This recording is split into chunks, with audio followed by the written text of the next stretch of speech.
मालवा प्रांत के उज्जैन नगर में राजा भोज बड़े गुणग्राही और विद्या प्रेमी हो गए हैं।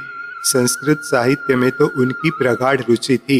उन्होंने स्वयं संस्कृत भाषा का प्रगाढ़ अध्ययन किया था और अपने शासन कार्यों, न्यायालयों एवं नित्य व्यवहार में संस्कृत भाषा के प्रयोग को ही स्थान दे रखा था। उनकी राजसभा में संस्कृत के प्रकांड विद्वान सभासद थे, जिनमें विप्र कालिदास और वररुचि बड़े प्रवीण थे, जिनकी कीर्ति ध्वजा संसार में चहुं और फहरा रही थी और बड़े नामी विद्वान भी उनके समक्ष नतमस्तक हो जाते थे। कालिदास ने तो कालिका देवी को सिद्ध करके विद्या प्राप्त की थी। उसने देवी के मठ में जाकर 7 दिन तक कठिन तपस्या की और बिना अन्न जल के काली की मूर्ति के चरणों में उसका ध्यान लगाए औंधा पड़ा रहा। 8वें दिन कालिका देवी ने प्रकट होकर उसे दर्शन दिया। तब कालिदास ने राजपाट, धन संपदा आदि कुछ भी न मांगकर केवल वचन सिद्धि मांगी और विपत्ति में सहायक होने का वचन ले लिया। एक दिन सेठ सुदत्त अपने प्रिय पुत्र मनोहर को साथ लेकर महाराजा भोज की सभा में गए। राजा ने उनका यथोचित सम्मान किया और कुशल मंगल के पश्चात प्रश्न किया कि आपका यह होनहार पुत्र क्या अध्ययन करता है। सेठ ने उत्तर दिया, महाराज, अभी इसका विद्या आरंभ ही हुआ है। इसने केवल नाम माला के श्लोक कंठस्थ किए हैं। पर विद्वान राजा भोज ने अब तक नाम माला नाम का कोई संस्कृत ग्रंथ सुना भी नहीं था। राजा ने पूछा, नाम माला ग्रंथ का नाम तो मैं आज ही आपके श्रीमुख से सुन रहा हूँ। इस अभूतपूर्व ग्रंथ के रचयिता कौन है? सेठ जी ने उत्तर दिया, महाराज, आपकी इसी महानगरी में स्वादवाद विद्या पारंगत महाकवि श्री धनंजय रहते हैं। उन्हीं की कृपा का यह प्रसाद है। राजा ने पूछा, लेकिन सेठ जी, ऐसे महान विद्वान के आपने हमें कभी दर्शन भी नहीं कराए। विप्र कालिदास सभा में बैठे हुए यह सब चर्चा सुन रहे थे। उनका जैन धर्मावलंबियों से अकारण ही द्वेष था और महाकवि धनंजय से तो विशेष प्रतिस्पर्धा थी। सो उन्होंने उनकी प्रशंसा सहन नहीं हुई। वह मध्य में बोल उठे, महाराज, कहीं वैश्य महाजन भी वेद पढ़ते हैं? इन विचारों के पास विद्या कहाँ से आई? विद्वज्जन अनुरागी महाराज भोज के चित्त पर कालिदास की इस गर्वोक्ति का कुछ भी प्रभाव नहीं पड़ा। उन्होंने महाकवि धनंजय से मिलने की उत्सुकता थी, क्योंकि विद्वानों से प्रेम संभाषण का उन्हें निराला व्यसन था। इसलिए कालिदास के कथन की उपेक्षा करके उन्होंने अपने मंत्री को महाकवि धनंजय को बुलाने भेज दिया और वे आ भी गए। उन्होंने पहुंचते ही एक आशीर्वादात्मक श्लोक पढ़ा, जिसे सुनकर समस्त सभासद और राजा भोज बहुत प्रसन्न हुए। राजा ने उन्हें बड़े मान सम्मान से बिठाया और कुशल प्रश्न के अनंतर अपनी जिज्ञासा प्रकट की। राजा ने पूछा, हमने सुना है कि आप संस्कृत साहित्य के प्रकांड विद्वान हैं, परंतु आश्चर्य है कि हमसे आप अब तक मिले नहीं। धनंजय ने कहा, कृपानाथ, आप पृथ्वीपति हैं। जब तक पुण्य का प्रबल उदय न हो तब तक आपका दर्शन लाभ कैसे संभव हो सकता है। आज मेरा धन्य भाग्य है जो आपके दर्शन से मेरा मनोरथ सफल हुआ है। राजा ने पूछा, आप इतने प्रकांड विद्वान हैं, यह सामान्य सा ग्रंथ आपको शोभा नहीं देता। आपने अवश्य ही कोई महाग्रंथ रचा होगा या रचने का प्रारंभ किया होगा। यह सुनकर कालिदास से न रहा गया। वह बोले, महाराज, नाम माला हम लोगों की ही रचना है। इसका यथार्थ नाम नाम मंजरी है। ब्राह्मण विद्वान ही इसके रचिता हैं और ब्राह्मणों में ही ऐसी योग्यता होती है। ये बेचारे वणिक जन ग्रंथ रचना के मर्म को क्या समझें। यह दंभोक्ति विद्वान धनंजय को बहुत बुरी लगी और लगनी ही चाहिए, क्योंकि दिन दहाड़े उनकी कृति पर डकैती डाली जा रही थी। उन्होंने कहा, महाराज, यह सर्वथा असत्य है। मैंने यह ग्रंथ कोमल गति बालकों के पठनार्थ रचा है।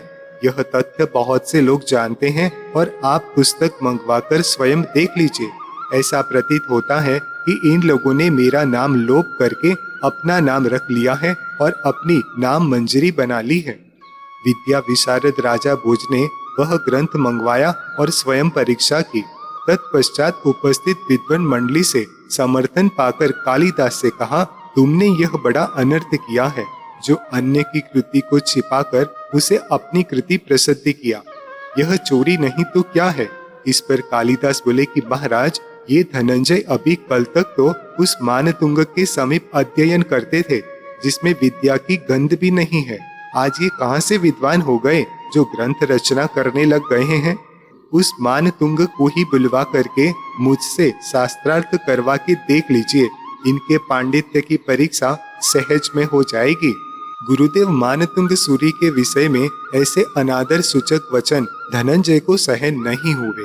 वे कुपित होकर बोले, कौन ऐसा विद्वान है जो स्वामी मानतुंग के सन्मुख शास्त्रार्थ कर सके? मैं भी तो देखूं कि तुम में कितना पांडित्य है। पहले मुझसे तो शास्त्रार्थ कर लो, पीछे गुरुवर का नाम लेना।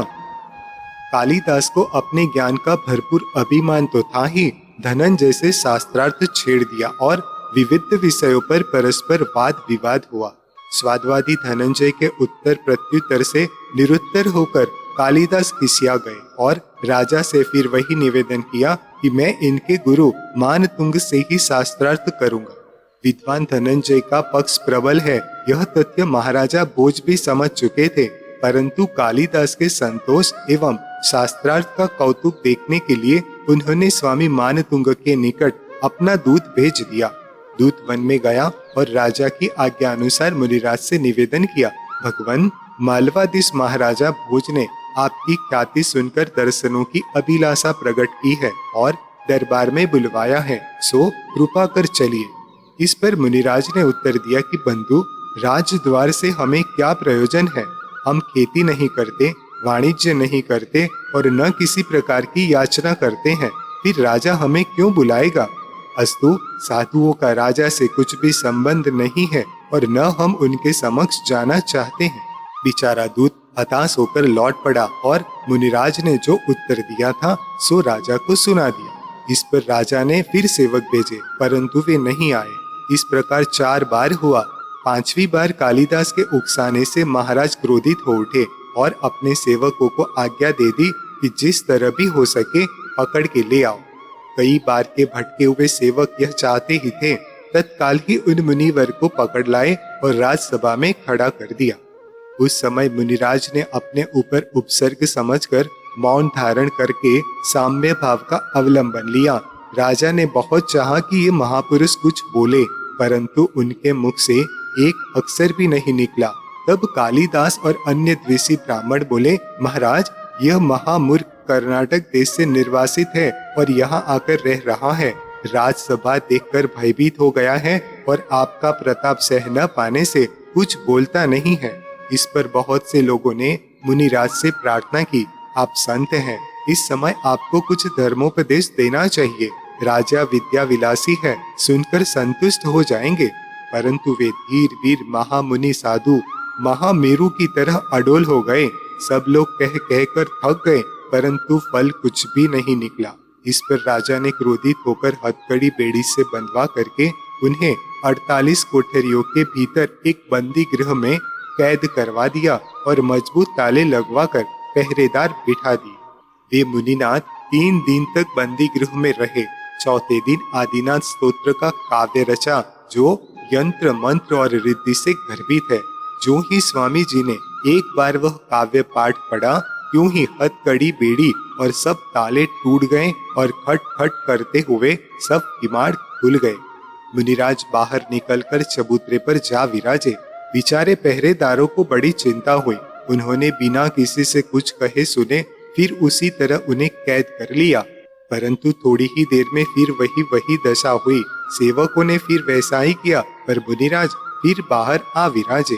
अब की बार सेवकों ने आकर राजा से निवेदन किया और मुनिराज के बंधन रहित मुक्त हो जाने का समस्त वृतांत कह सुनाया।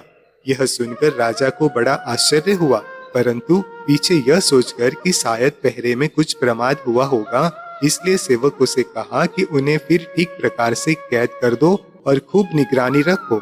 सेवकों ने वैसा ही किया, परंतु फिर तो यह हाल हुआ कि वे सकल व्रती साधु बाहर निकलकर सीधे राजसभा में ही जा पहुंचे। महामुनि की दिव्य देह कांति के प्रभाव से राजा का हृदय कांप उठा। उन्होंने विप्र कालिदास को बुलाकर कहा कि हे कवि शिरोमणि, मेरा सिंहासन कंपायमान हो रहा है। मैं अब इस पर क्षण भर भी और नहीं ठहर सकता। कालिदास ने राजा को धैर्य बंधाया और उसी समय योगासन पर बैठकर काली का स्तोत्र पढ़ना शुरू कर दिया तो शीघ्र ही वहाँ कालिका देवी आ प्रकट हुई। इतने में मुनिराज के पुण्य प्रभाव से उनके समीप चक्रेश्वरी देवी ने दर्शन दिया। चक्रेश्वरी का भव्य सौम्य रूप और कालिका का विकराल चंडी रूप देखकर समस्त राजसभा चकित रह गई। चक्रेश्वरी ने ललकार कर कहा कि कालिके, तू यहाँ क्यों आई है? क्या अब तूने मुनि महात्माओं पर उपसर्ग करने की ठान ली है? अच्छा देख अब मैं तेरी कैसी दुर्दशा करती हूँ। प्रभावशालिनी चक्रेश्वरी को देखकर कुटिल कालिका कांप गई और नाना प्रकार से स्तुति करके कहने लगी, हे माता क्षमा करो, अब मैं ऐसा दुष्कृत्य कभी नहीं करूंगी। इस पर चक्रेश्वरी ने कालिका को बहुत सा उपदेश दिया और अंतर्ध्यान हो गई। इसके उपरांत कालिका ने मुनिराज मानतुंगाचार्य से भी क्षमा प्रार्थना की और अंतर्ध्यान हो गई। राजा और कालिदास ने मुनिराज का धर्म प्रताप देखकर उनसे क्षमा याचना की और नाना प्रकार से स्तुति की। राजा भोज ने मुनिराज से श्रावक के व्रत लिए और अपने राज्य में जैन धर्म का यथेष्ट प्रचार किया, जिससे आज तक मालवा प्रांत में जैन धर्म की कीर्ति पताका लहरा रही है। भक्तामर कथा उसी समय से जनमानस में श्रद्धा का केंद्र बनी हुई है।